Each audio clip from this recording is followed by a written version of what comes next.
Eu nem ia gravar sobre esse assunto hoje. Na verdade, hoje eu ia gravar um vídeo sobre os tetras neon, mas o Matheus da Monster Aqua Brasil fez um vídeo esses dias muito bom sobre neon, e eu acho que se você quiser saber um pouquinho mais sobre o neon, é bom você dar um pulinho no canal dele, que tem um vídeo bem bacana sobre. Então hoje a gente vai falar sobre os tetras no geral, algumas curiosidades e alguns fatos interessantes. Fala povo, Rick Gama aqui. Às vezes me pego pensando por que determinadas famílias de peixes recebem alguns nomes, e tetras sempre foi uma dessas famílias. Eu ficava olhando para os peixes e imaginando, por que tetra? Eu sei que tetra é 4, mas por que tetra? E aí eu ficava procurando o número 4 expressado de alguma forma nesse peixe, mas eu nunca consegui entender. Somente por esses dias, estudando um pouco sobre os tetras, que eu fui ter a curiosidade de tentar descobrir o porquê do nome. E aí, quando eu vi o significado, o porquê se chamam tetras, tudo fez todo o sentido. Ah, agora eu entendi! Agora eu saquei! Tetra nada mais é do que um apelido carinhoso que os aquaristas deram para os peixes da família Caracidae. Isso porque tetra vem de Tetragonopterus. Tetragonopterus. No mesmo momento que eu li o nome, já me fez todo sentido, porque tetra é 4 e pteros significa asa. Mas esse peixe não tem asa. Mas pteros eu aprendi que faz também referência a barbatanas ou a nadadeiras, quando o animal é aquático. Na mesma hora eu fui contar as nadadeiras e minha conta deu errado. Porque na minha conta ele deveria ter umas 8 nadadeiras, só que eu estava contando as nadadeiras que eu não deveria contar. Esse tetra faz referência a somente 4 nadadeiras em específico: nadadeira dorsal, nadadeira anal, nadadeira caudal e uma nadadeira chamada de nadadeira adiposa, a qual a comunidade científica discute muito sobre a real função dessa nadadeira. Os tetras são característicos por terem o corpo fusiforme e as nadadeiras são o que fazem eles serem identificados com maior facilidade. Eles têm o que é chamado de barbatana caudal homocercal, que é quando a barbatana se divide em 2 lóbulos, fazendo uma espécie de um V, e esses lóbulos, tanto o inferior quanto o superior, têm o mesmo tamanho. Existem alguns tetras que fogem um pouco a essa exceção, e o que determina que eles são tetras, hoje em dia, vem pela identificação da genética, mas essa característica da cauda é algo que era mais utilizado antigamente, antes do advento da genética, para identificar esses peixes, tanto que alguns peixes entraram para o grupo dos tetras por causa disso, por causa da genética, enquanto outros que a gente achava que era tetra saíram do grupo e formaram outros grupos, outras famílias, também por causa da genética. Aí outra característica bem interessante das barbatanas do peixe, que dão a característica deles ser desse grupo, eles têm uma barbatana dorsal bem alta, conectada por um curto espaço ao corpo do peixe. Aí eles têm a nadadeira anal bem longa, começando ali logo após na linha da nadadeira dorsal e se estendendo até o início do pendúculo caudal. Outro nome estranho, né? Mas com desenhos vai ficando fácil. E é legal a gente saber essas questões de morfologia, porque aí sozinho a gente vai conseguir identificar quando é um tetra ou não. Por exemplo, quem nunca confundiu alguns barbos com tetras? Então todo peixe pequenininho, né? Vive em cardume, tem os mesmos costumes praticamente, mas tem diferenças morfológicas que te ajudam a caracterizar quando é um barbo e quando é um tetra. E isso é importante porque tetras normalmente têm preferências de química da água bem diferente das dos barbos. Então, para você não cair em cilada e nem em conversa de lojista, é importante você saber identificar o peixe, manjar um pouquinho de morfologia. Então, presta atenção nesses nomes, se familiariza com esses nomes, que isso vai te ajudar bastante na hora de você identificar um peixe e saber comprar do jeito certo. Principalmente se você está iniciando e você não sabe de cabeça quem é quem no mundo do aquarismo. E aí, por fim, uma característica que eles têm, assim, bem marcante, é aquela barbatana adiposa, que está ali do além, que está ali a mais, entre a nadadeira dorsal e a caudal. Barbatana a qual os cientistas discutem muito sobre a sua real função no quesito natação. Realmente, ela não tem características que demonstram que ela ajuda de alguma forma o peixe a nadar. Então a gente não sabe se evolutivamente essa barbatana está aparecendo ou se ela está sumindo do peixe. A gente não vai saber. E aí é interessante porque alguns raros tetras não têm essa barbatana. A gente sabe que eles são tetras por questões genéticas, assim como outros peixes que não são tetras têm essa barbatana também. Por exemplo, antigamente fazia parte do mesmo grupo dos tetras as piranhas, os tambaquis, os pacus, e hoje em dia eles não pertencem mais aos tetras, eles pertencem a uma outra galera, que seria a família Serrasalmidae. A família dos tetras é a família Caracidae. Essas mudanças ocorrem direto, galera. O mundo científico ele tá sempre em movimento e sempre descobrindo coisas novas. E aí é um tal de muda de nome, de muda de grupo, de muda de família. Isso acontece direto e a gente tem que se habituar com essas mudanças e saber entender o porquê que essas mudanças ocorrem também. Isso é bem importante e interessante. Hoje em dia essas mudanças ocorrem com uma velocidade bem maior, numa quantidade bem maior também, por conta da genética. A genética tem explicado muitas coisas pra gente. Então se você quer sempre estar com os nomes e as classificações na ponta da língua, você tem que ficar de olho no mundo científico, ficar ligado e sempre atento às publicações e artigos lançados recentemente para ficar ligeiro. Tanto que alguns gêneros de dentro da família dos caracídeos precisam ser revisados, estão sendo revisados pela ciência para ver se eles ficam ou se eles vão para outro grupo. Um exemplo disso seria o gênero Hemigramus, que a ciência ainda está determinando se eles vão continuar nos caracídeos ou não. Provavelmente porque eles têm características dos tetras, mas a genética está dizendo alguma coisa diferente. A gente ainda não sabe e vamos ficar atento para ver o que acontece. Pode ser que um dia você chegue numa loja de aquarismo para comprar um tetra Rhodostomos, por exemplo, e aí você descubra que ele não é mais um tetra, que ele vai receber um outro nome a partir daí. Ou, o que é mais comum, se você for um aquarista ligado na ciência, você já vai saber que o Rhodostomos não é mais um tetra e ele vai estar ali anunciado na loja como tetra Rhodostomos. E aí você vai poder pagar de inteligentão e corrigir o lojista, que vai ficar de boca aberta porque há 30 anos que ele trabalha com isso e ele sempre chamou o Rhodostomos de tetra Rhodostomos. Enfim, atualmente os caracídeos são uma vasta família gigantesca de peixes que tem em média umas 800 espécies e uns 52 gêneros mais ou menos.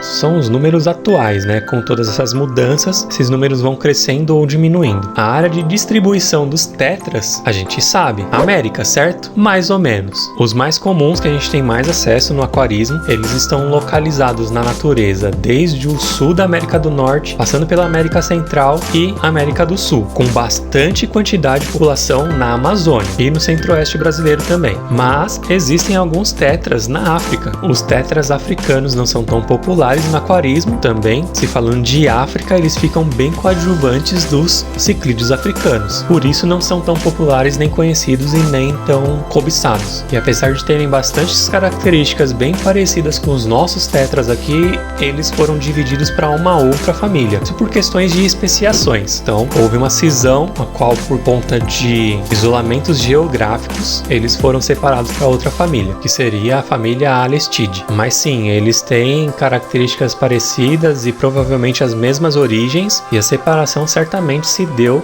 pela divisão dos continentes. Bom, como característica fundamental dessa família, obviamente tem a questão deles serem peixes de cardume, que você já viu bastante coisa sobre cardume. Se você não viu o meu vídeo sobre peixes de cardume, dá uma olhada que tá bem legal e vai te facilitar bastante na hora de comprar tetras, se você souber formar um cardume bem formado. Eles são pequenos predadores carnívoros, consomem todo tipo de insetos e larvas que eles encontrarem nos rios e bacias hidrográficas no geral. São peixes que têm preferências por capturar seu alimento na superfície ou na meia água, principalmente. Assim eles ficam protegidos de ataques dos pássaros, né, quando eles pegam em meia água. E o alimento tem que respeitar, tanto que existem muitas rações específicas para tetras para facilitar a embocadura, porque eles não têm a propriedade de projetar a mandíbula como fazem os ciclídeos, por exemplo. Então eles não se alimentam com aquela facilidade que os ciclídeos têm de fazer aquele vácuo capturando a presa de uma vez. Eles são mastigadores mesmo, bem parecido com o que as piranhas fazem, de morder e arrancar pedaços ou conseguir, dependendo do tamanho da presa, engolir ela inteira. E aí eles vão buscar qualquer coisa que tenha o tamanho da boca deles e que se mexa dentro do aquário. Por exemplo, as larvas de mosquito. O ambiente perfeito para essa turma seria um aquário plantado com água bem mole e ácida, e também quente, é o que eles gostam, o que nos leva a uma incompatibilidade com plantas, normalmente, que não gostam da água muito quente. Se você quer ter plantas e tetras, você vai ter que encontrar um meio termo onde você consiga agradar minimamente esses dois seres. Plantas não gostam de água muito quente, porque elas vão cozinhar, e os tetras não gostam da água muito fria, porque eles não gostam, e isso pode desencadear algumas doenças nesse peixe. Então encontrar um meio termo é bem importante e interessante para você manter minimamente a saúde das duas coisas, principalmente quando se trata de neons. Esses peixes gostam da água bem mole, com bastante matéria orgânica dentro da água, com a água bem velha, bem trabalhada já, aquários bem antigos é o que eles mais gostam. Isso vocês podem confirmar lá no vídeo do Matheus, de novo, minha indicação, vai lá no vídeo do Matheus sobre os tetras neons, vai dar uma olhada nas informações que ele tem, são informações bem importantes, galera. Ele trouxe uma experiência que ele viveu no aquário dele que é bem interessante sobre o tetra neon. Então se você tem tetra neon, se você pretende ter tetra neon, vai lá depois desse vídeo, vai lá e dá uma assistida no vídeo do Matheus, beleza? Monster Aqua Brasil. Dá uma assistida lá que o vídeo do cara tá bem legal. Se você conseguir constituir um aquário plantado para eles, cara, não economize nas plantas. Deixa ele bem plantado, bem cheio, com bastante reentrância, galhos, hardscape.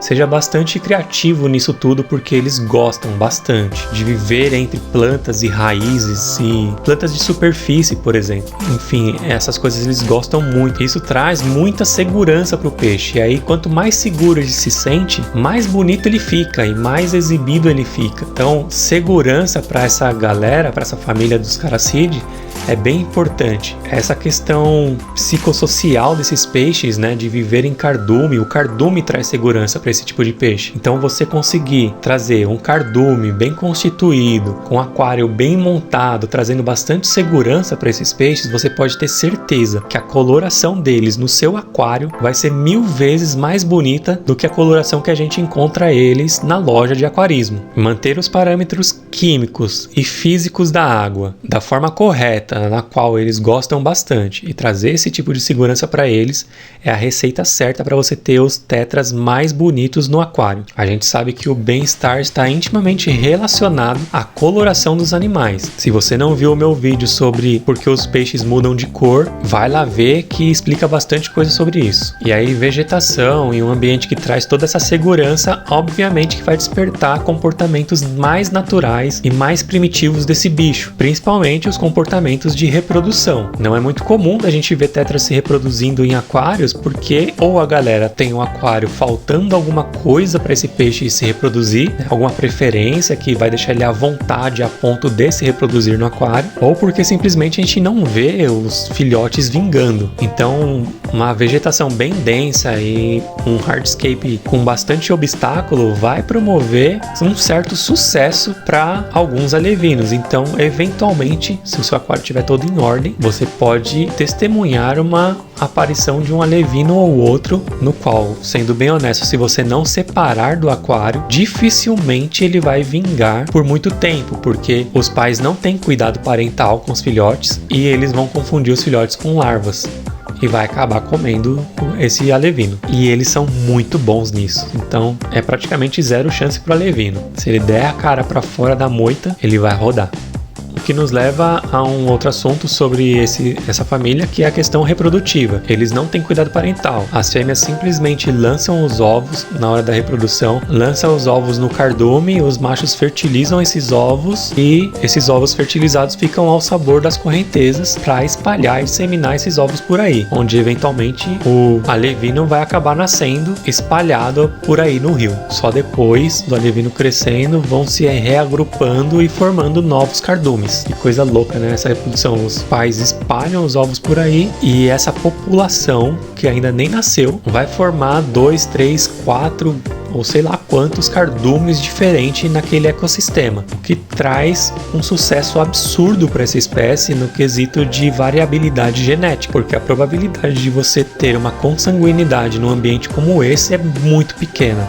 Os tetras têm preferência por água bem movimentada, o que de novo traz algumas incompatibilidades desses peixes com outros peixes que a gente gosta de misturar. Exemplo disso é quando eu mesmo já tive aquários assim, e adoro aquários assim por sinal, tetras com discos ou bandeiras. Bastantes incompatibilidades tem por aí, mas a principal é referente à movimentação da água. Discos e bandeiras não gostam de água muito movimentada, já os tetras gostam de viver com água mais movimentada, com maior circulação, o que ajuda bastante na promoção da oxigenação dentro da água, já que eles gostam de uma água um pouco mais aquecida, a circulação vai ajudar bastante a aumentar a oxigenação nessa água, que por questões dela ser quente, ela concentra uma taxa menor de oxigenação. A circulação tem também um papel importante no quesito reprodução. Se você quer aumentar as chances do seu peixe se reproduzir, por exemplo, você pode variar a circulação. Muitos peixes têm essa características de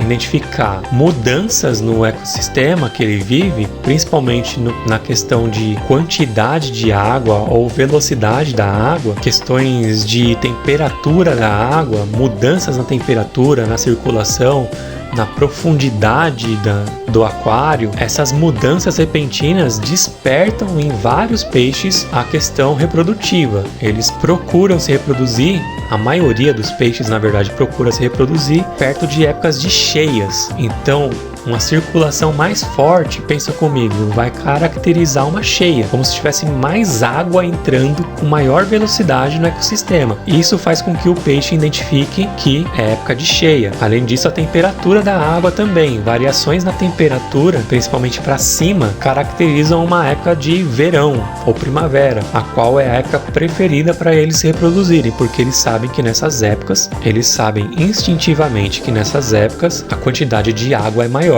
Então essas coisas, essas questões despertam nos peixes, na maioria dos peixes, a questão reprodutiva. Produtores experientes promovem esse tipo de alteração na água para incentivar a reprodução. Bom, galera, eu acho que por enquanto é isso. Depois eu trago mais informações sobre os tetras em vídeos separados, algo bem específico sobre tetra, né? De repente falando especificamente sobre alimentação ou especificamente sobre reprodução. Vídeos específicos eu acho que vale a pena. Tetras é uma das famílias que tem maior quantidade de espécies, né, dentro do aquarismo. De repente algum tetra específico que tenha costumes diferenciados que valem a pena destacar dessa família e ter um vídeo separado, eu vou trazer aqui para vocês, beleza? Ou alguma característica isolada, alguma informação interessante, tudo isso eu vou trazer em vídeos específicos, mas no geral dos tetras é isso. Bom, não esqueçam de curtir e compartilhar esse vídeo. Vocês sabem que isso é muito importante para mim, para o canal, para o crescimento do canal. O canal tem altas e baixas aí de crescimento. É bem importante que esse canal comece a crescer para começar a valer a pena isso daqui de uma forma financeira, porque, cara, tá me dando bastante trabalho. Sinto uma responsabilidade imensa de trazer alguma coisa pra vocês aqui, principalmente depois que alguns comentários começaram a aparecer no canal, elogiando bastante as informações. Eu senti uma carência de informação nessas questões mais científicas pro aquarismo, então eu me sinto aqui cumprindo um papel, galera. Não sei se eu tô certo, se eu tô errado, deixa no comentário aí se eu tô sendo importante de alguma forma e acrescentando informação importante e relevante para melhorar o aquarismo no geral. Eu procuro ter uma questão bem diferenciada dos canais que tem por aqui. São canais excelentes, mas eu creio que abordam o aquarismo de formas diferentes, o que é muito bom. Cada um tendo uma linguagem diferente, uma linguagem específica que vai abordar determinados temas, cada um da sua maneira, o que vai contribuir muito para o crescimento do aquarismo no Brasil. Então a contribuição de vocês como um retorno, um feedback é bem importante. Não só aqui no meu canal, mas nos canais que vocês gostam por aí também. Eu sei que muita gente que me assiste o Mr. Beta, por exemplo, assiste o Monster Aqua Brasil. Isso a gente consegue ver no estúdio do YouTube, né? O YouTube mostra essas informações pra gente. Os espectadores que assistem aqui assistem determinados determinados canais também. Então é bem importante o feedback de vocês para todos os canais, galera. Fortalece a galera, fortalece o aquarismo no Brasil, fortalece os canais no YouTube, porque só assim vale a pena trazer conteúdo aqui para vocês, beleza? Então se inscrever, compartilhar esses vídeos, comentar, curtir. A interação de vocês com os vídeos é bem importante, é bem relevante para o YouTube que vocês interajam com os vídeos que vocês gostam, beleza? Então se vocês gostam do meu vídeo, se eu ajudo vocês de alguma forma, me ajuda também. Se inscreva, curta, compartilhe, toda essa coisa, beleza? Eu espero que vocês tenham gostado dessas informações. Fiquem ligados no canal, porque sempre estou trazendo alguma informação legal, alguma novidade para vocês. Se tiverem sugestões de temas, por favor, comenta, deixa aqui.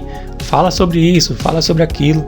Eu vou estudar a possibilidade, eu vou estudar o assunto, porque eu não sei de tudo, galera. Muita coisa eu vou estudando durante a semana, eu vou absorvendo durante a semana para poder trazer algo interessante aqui para vocês. Então esse canal também é bem legal para mim, porque eu aprendo muito para poder passar alguma coisa para vocês. Então é isso, galera, já falei demais.